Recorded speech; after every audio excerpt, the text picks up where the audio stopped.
Hey folks, Matt Lovelace alongside Noah Newman getting ready for another Friday Frenzy. We are actually at the site of our game of the week here at MacArthur High School, MacArthur and Normal West. Let's hear quickly your thoughts on this game. Well, it's a big game, somewhat of a David Goliath situation. Right. Normal West, the big-time favorite, ranked number 8 in 6A. MacArthur coming in at 1-1, but I think it's going to be a very close game. I know I say that every week on our game of the week, but that's why we make this the game of the week, because we think it's going to be a close game. MacArthur here on their home turf, they're a much better team, and especially if it rains, it's going to come down to the running game. Slow the game Right. down.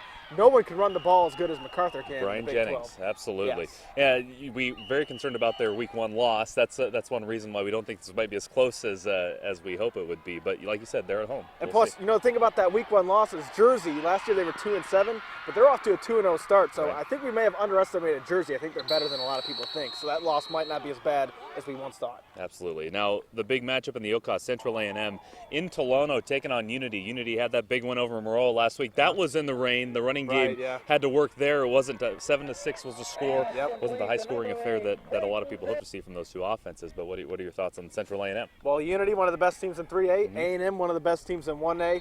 You got to give the slight edge to Unity because they're coming off a big win over Maroa that really proved that they're once again one of the top dogs in the Oka.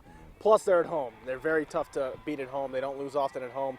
A&M's got the big line, though. Is A&M's line big enough to pave the way for some big gains? And can they pull the upset off on the road? What do you think? Yeah, well, like you said, I think Tolono maybe is a little bit better team, but maybe matchup-wise this will work in Central A&M's favor. Maybe they can push them around.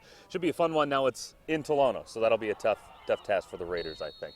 We'll check on one more game, CS8 game, SHG taking on Springfield High. A couple of 2-0 teams, but we saw SHG take down Rochester last week in a close one, Yeah. but they proved they're the class in the conference. Right now they are cream of the crop in the conference. Glenwood, though, has something to say about that, too. They're Right. playing Charleston tonight. That'll be a good one to keep an eye on. But SHG, Springfield, 2-0 teams. The winner has Capital City supremacy. All right, we have 15 games on the schedule for the Frenzy tonight. We'll have the scores from all the rest.